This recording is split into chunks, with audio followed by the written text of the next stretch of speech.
Bonjour, bienvenue à cette interview, ce débat.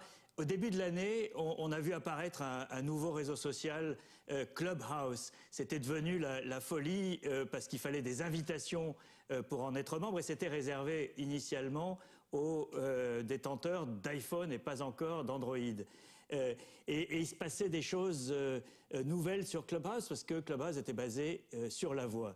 Alors, quelques mois plus tard, le couvre-feu étant parti et la vie continuant, on entend beaucoup moins parler de Clubhouse. Et donc, c'est intéressant de faire le point avec Paul Davison, qui est cofondateur de Clubhouse et que nous rejoignons en Californie, où il est très tôt le matin. Hi, Paul. Bonjour, Paul. Bonjour. Merci de m'accueillir. J'ai essayé de comprendre ce que vous disiez en français. Je parle un peu. J'étais en train d'expliquer qu'au début de cette année, il y a eu un énorme buzz autour de Clubhouse. Il y avait des discussions avec Elon Musk, il y avait des salles chinoises, iraniennes. Les politiques français ont commencé à venir sur Clubhouse et puis ensuite le buzz s'est un petit peu dégonflé. Alors je voudrais savoir où est-ce qu'en est Clubhouse maintenant? Oui, quelle année? Vous avez été d'ailleurs un de nos premiers membres, si je ne m'abuse. Et en fait, donc la société a été fondée il y a 18 mois par un autre cofondateur et moi-même. Et on a vraiment essayé d'avoir une croissance mesurée. Si on croît trop vite, ça ne marche pas. Et donc on a toujours eu cette approche, hein. On va faire le dos rond et on va essayer d'avancer pas à pas. Et donc en fait, on n'a pas vraiment fait ce qu'on s'était fixé, puisqu'il y a eu une croissance exponentielle partout dans le monde. Alors évidemment, c'est passionnant. Je pense que l'audio est en fait, dans le monde des réseaux sociaux, un média assez nouveau. Mais l'audio, la voix, c'est quelque chose que les gens connaissent. Le fait que les gens puissent se retrouver et dialoguer, ça les passionne. Et donc, on a eu une croissance très très forte partout dans le monde. Et il a fallu qu'on renforce les fondations, puisque au début d'année, on était 8 au total et on n'avait toujours pas de l'équipe, l'infrastructure. Il fallait s'ouvrir à Android, il fallait élargir le système de parrainage, d'invitation, pour devenir une plateforme à même de gérer un tel trafic. Donc maintenant, on avait vraiment changé de dimension et c'est bien de pouvoir maintenant retrouver une croissance plus calme, maintenant que nous avons ces fondations en place et on peut avoir une vision plutôt à long terme. Donc, vous niez le fait que Clubhouse soit mort? Oh, loin de là, loin de là. Nous avons des chiffres, hein, mais l'audio est un média formidable. Comme je disais, c'est assez nouveau, hein, ou en tout cas aux États-Unis. Dans le monde des réseaux sociaux, on peut se retrouver en petits groupes, dialoguer. C'est ce que les humains font depuis le début de la civilisation. Se retrouver pour discuter. Et on savait que quand on a créé Clubhouse, l'audio serait important. Regardez ce qui se passe avec les AirPods, avec les haut-parleurs connectés, toute cette technologie. Et même les voix de synthèse, ça s'améliore. Mais comment est-ce que vous avez choisi de faire le pari de la voix, puisque tout le monde depuis des années dit ah oui, mais maintenant c'est l'époque des images animées, et vous arrivez là avec la voix qui est effectivement le plus vieux moyen de communication. Oui, vous savez, c'est drôle avec ma copine. On travaille dans les réseaux sociaux depuis un certain temps et les étoiles se sont alignées. On s'est dit qu'on allait pouvoir monter une boîte et on s'est dit, bon, évidemment, on va pas faire un réseau social parce que c'est dingue et puis on a plus 20 ans. Et puis en fait, on a commencé à approfondir le côté audio. C'est un média qu'on adore. Tous les deux, il y a une espèce d'intimité, d'expression, d'humanité dans la voix. Et, et en plus, on n'a pas à s'inquiéter de son apparence physique ou de savoir si on a bien rangé son appartement. Donc c'est quelque chose de très authentique. On adore les podcasts, mais c'est quand même très difficile de créer un podcast. C'est difficile à enregistrer, à monter, à faire distribuer, c'est dur d'avoir des retours, c'est dur à monétiser. Donc, le plus on a approfondi ça, le plus on s'est dit, ah oui, quand même, on va être obligé de refaire un outil de réseaux sociaux. Mais en fait, on adore ce média. Et puis, tout est parti de là, finalement. De ce vieil amour que nous avons de la voix comme mode de communication et qu'on peut faire mieux. Parce qu'à chaque fois qu'un nouveau réseau émerge sur Internet, pour le texte, il y a eu Twitter, pour les photos Instagram, les vidéos TikTok, etc. Et on cherche à faire la même chose pour l'audio. Oui, mais comme toujours sur Internet, quand quelque chose fonctionne, quand quelque chose marche, tout le monde le copie. Donc la plupart de vos applications ont déjà été développées par d'autres entreprises ou plateformes sociales beaucoup plus importantes. Comment vous gérez ça? Oui, j'ai remarqué, en effet. Ça ne m'a pas échappé. Ça ne m'étonne pas que d'autres entreprises essaient de rajouter l'audio à leur boîte à outils. L'audio est un média formidable et je pense que de plus en plus d'entreprises vont le faire. Mais je pense aussi qu'il y a quelque chose de très important sur la concentration. Dès qu'un nouveau réseau social émerge, il y a un service unique qui émerge et qui est consacré principalement à tel ou tel mode d'expression. Je pense que ça compte. Quand on ouvre, quand on lance un réseau social, peut-être que, je ne sais pas, vous êtes dans un couloir, peut-être que vous avez 2 minutes à l'arrière d'un taxi, et que vous voulez juste visualiser quelque chose, est-ce que vous portez des AirPods dans les oreilles ou pas? C'est très différent. Les besoins, il y a une grande variété de besoins, et donc les services sont très différents, que ce soit du texte, de l'audio ou de la vidéo. Et c'est pour ça que si on remonte en arrière, dès qu'un de ces nouveaux médias a émergé, l'entreprise qui a gagné la partie, c'est celle qui était à 100%, qui se consacrait à 100% à tel ou tel média. Donc, on n'essaie de pas trop regarder ce que fait la concurrence, on essaie vraiment de se concentrer à fond et d'améliorer ce média en particulier. Vous avez mis en place de nouvelles fonctions comme Wave ou Clip. Est-ce que vous pouvez nous parler de ces nouvelles fonctions? Et puis, quelle direction êtes-vous en train de faire prendre à l'entreprise? Oui, il y a plein de nouvelles fonctionnalités.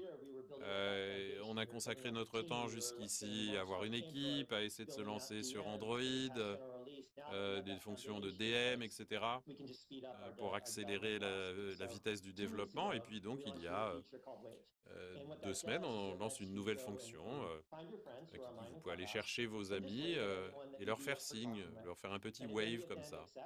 Et si vous avez des amis qui sont là, vous pouvez rejoindre une salle de discussion, ou vous pouvez passer d'une salle de discussion à l'autre. Et si on vous accepte, vous pouvez même créer une nouvelle salle de discussion. Vous pouvez être à 2 ou à 10, les gens à qui vous avez fait un petit coucou avec la main comme ça. Et vous pouvez commencer vos propres conversations.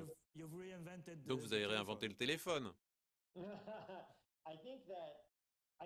Oui, je pense que en fait, les meilleurs produits de communication n'inventent rien.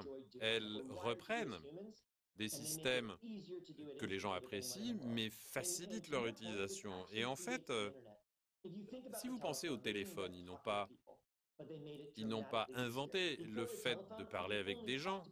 Avant le téléphone, on ne pouvait parler qu'à des gens qui étaient en face de nous.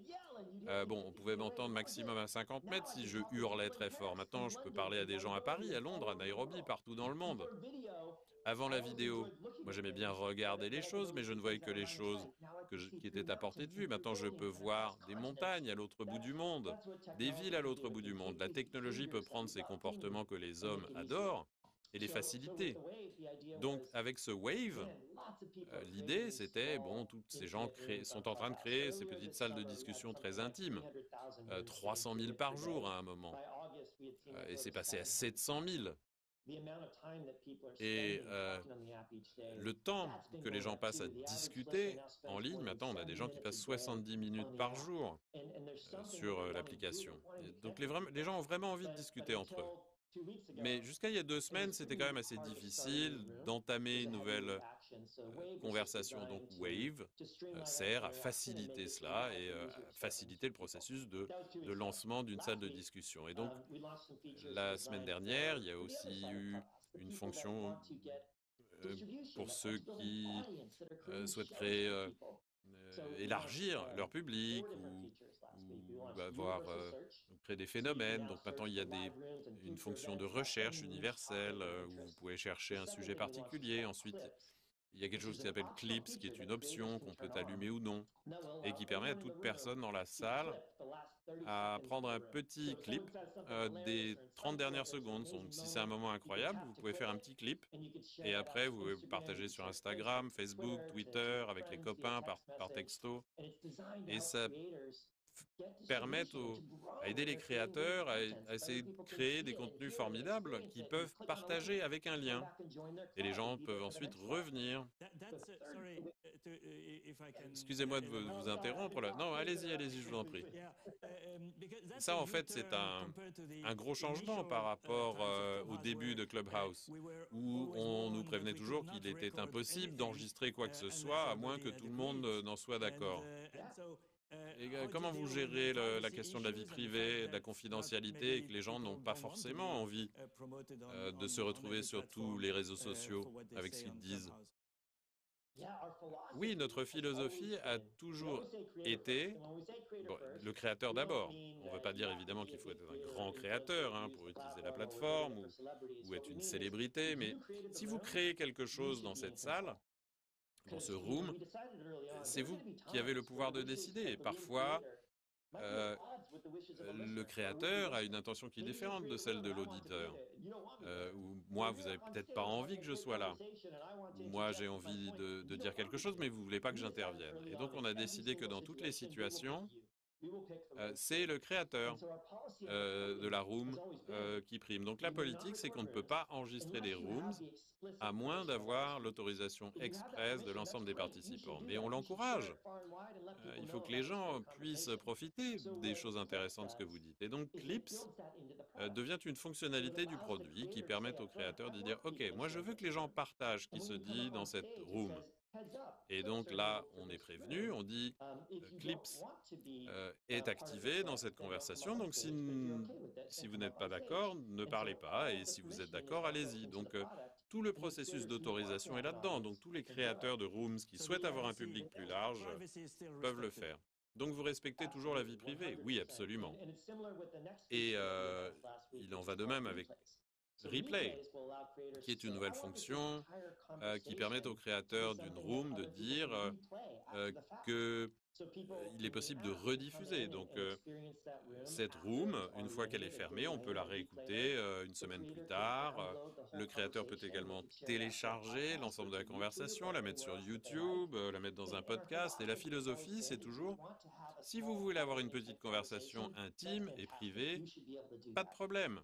Mais si vous voulez avoir une conversation publique, avec un public plus large, vous devriez pouvoir le faire aussi. Et Clubhouse est une solution pour l'ensemble de ces situations.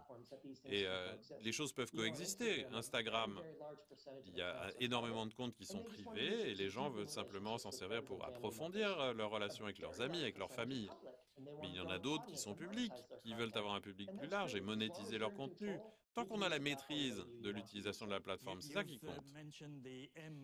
Vous avez parlé du M-word, monétiser. Comment est-ce que vous gagnez de l'argent? Alors actuellement, on veut vraiment aider les créateurs à gagner de l'argent. On a lancé une fonctionnalité de paiement pour les créateurs aux États-Unis. On essaie de l'étendre de façon internationale, mais ça ne nous rapporte pas d'argent. En fait, si par exemple, moi je décide de vous payer 5 ou 10 dollars, eh ben, vous gardez 100%. Il y a 100% des frais sont pris par notre partenaire paiement. Mais dans les mois à venir, ce que nous comptons faire, c'est de mettre en place de nouvelles fonctions de monétisation. Donc des abonnements payants, des événements payants, des pourboires dans les rooms, tout pour permettre à tous ces créateurs formidables qui organisent ces conversations, qui font l'effort de réunir ces grands esprits, ces performances musicales, ces gens amusants. On veut qu'ils puissent être rémunérés directement par des auditeurs qui sont contents et satisfaits de ces expériences. Et là, on prendra une petite commission sur cette transaction et c'est comme ça qu'on financera le business. Mais on veut vraiment créer un business model où on est parfaitement en ligne avec l'écosystème, qui gagne de l'argent et nous aussi. L'un des gros problèmes sur les plateformes sociales, ce sont les questions éthiques. Et récemment, il y a eu un grand débat avec cette lanceuse d'alerte de Facebook qui a témoigné devant le Congrès. Et l'une des caractéristiques de Clubhouse, moi, quand j'ai rejoint, c'est que c'était une atmosphère très apaisée, les gens ne s'interrompaient pas, les gens ne criaient pas, il n'y avait pas de propos haineux. Comment est-ce que vous gérez tout ça? Parce que c'est vraiment très important pour renforcer la confiance dans les réseaux sociaux. Oui, c'est une question essentielle. La façon dont nous abordons tout cela, c'est de dire que Clubhouse, évidemment, est comme le monde, elle ne doit pas être monoculturelle. Il faut que les gens puissent se retrouver de la façon qu'ils le souhaitent, bien sûr, mais ils doivent respecter les directives de l'organisation. Il faut qu'il y ait des conversations importantes qui s'y tiennent, que les gens y passent autant de temps qu'ils veulent, mais il faut qu'ils en ressortent en ayant approfondi leurs connaissances, approfondi leurs amitiés. Et en tant que réseau social, évidemment, on construit quelque chose pour le monde entier. Il faut donc accepter qu'il y a des pommes pourries dans le panier et il faut avoir un système qui s'en occupe. Il n'y a pas de baguette magique, évidemment, mais il faut prioriser un certain nombre de choses. Donc nous avons les personnes, les politiques et le produit. Donc côté personnes, il faut avoir une équipe suffisamment grande et suffisamment agile qui a déjà construit des outils sociaux et qui comprend bien que l'audio est un médium différent, un média différent, et qu'il faut améliorer les choses. Donc il faut avoir assez de personnel, il faut gérer les différentes langues partout dans le monde. Ensuite, il faut avoir les bonnes politiques externes et les bonnes règles internes pour qu'elles soient bien expliquées et bien mises en œuvre. Et puis troisièmement, il faut avoir un produit qui est innovant. Quelles sont les fonctionnalités intégrées à l'application? Comment peut-on faire pour signaler un incident?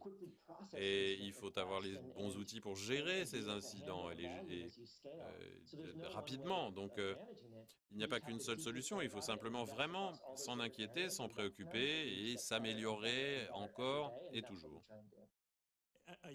Vous y êtes. Est-ce que vous avez atteint ce niveau déjà? Nous avons réalisé des progrès formidables au cours des 9 derniers mois et je suis très fier de notre travail d'équipe. C'est de l'audio, évidemment en direct. On ne peut pas vérifier le contenu à l'avance, donc aucune plateforme n'est parfaite à cet égard, mais je pense que nous avons vraiment des règles très claires, une équipe très concernée. Et je dirais que nous sommes en train vraiment de réaliser des progrès épatants. Mais comme vous le savez, les plateformes sociales, c'est en train de devenir un gros mot un peu d'une certaine façon à cause précisément des propos haineux, de la haine qui se répand partout dans le monde grâce à ces réseaux. Est-ce que vous êtes en mesure de garantir que Clubhouse sera épargné par ce phénomène? Ah, je ne garantis rien, mais ce que je peux dire, c'est que tout cela dépend beaucoup de la façon dont le produit, dont le média est conçu, et on essaie de bien y réfléchir pour qu'il s'agisse d'un lieu plus humain, d'un lieu qui n'est pas entièrement fondé sur les likes, les followers, sur la frime, ou les trolls, les insultes, ou, euh, ou le doom scrolling, mais un endroit qui cherche à créer des liens authentiques et précieux entre les humains. Comme je le disais avant, on approfondit ses amitiés, on se cultive, on apprend des choses. Et le créateur d'abord, si vous créez quelque chose d'important, c'est l'essentiel pour nous. Et ce n'est pas la façon dont la plupart des plateformes sont conçues. Il y a des plateformes qui sont conçues pour permettre à certains individus de parler de vous, de dire des choses sur vous sans votre permission. Donc ça peut être amusant, mais vous n'avez plus la maîtrise. Et évidemment, ça peut créer beaucoup d'effets négatifs. Et donc on a conçu Clubhouse. Personne ne peut entrer dans une room à moins que vous ne l'ayez autorisé. Si quelqu'un essaie de pénétrer dans votre room sans votre permission, nous avons une politique zéro tolérance. Ils seront éjectés du système à vie. Il y a des millions de membres de la communauté qui nous aident dans ce travail pour que ça reste un média sécurisé. Mais en fait, la voix, l'audio, c'est vraiment quelque chose de très particulier. Quand on parle aux gens, quand on entend leur voix, on identifie leurs émotions, c'est quelque chose de très très puissant. Et nous, on recherche activement des personnes qui ont des opinions différentes et qu'elles puissent se retrouver dans ces rooms. Après le drame de George Floyd ici l'année dernière, le conflit israélo-palestinien, la situation en Afghanistan, on a vu tellement d'individus, pas des spécialistes de la politique, mais des gens qui sont commerçants ou enseignants ou étudiants, qui sont venus, qui ont parlé de leur expérience partout dans le monde. Parfois, les gens ont des opinions profondément divergentes, mais dans ces rooms, ils peuvent dialoguer. Et donc, l'audio, à mon sens, est quelque chose qui encourage vraiment un discours civilisé, pour ainsi dire. Et donc, ce qui est important, c'est de concevoir un produit qui encourage les comportements positifs. Et déjà, ça aide. Merci, Paul. C'était très inspirant. Et on continuera à suivre Clubhouse de très près dans les semaines et les mois à venir. Merci. Merci beaucoup. Ravi d'avoir eu cette opportunité de vous parler.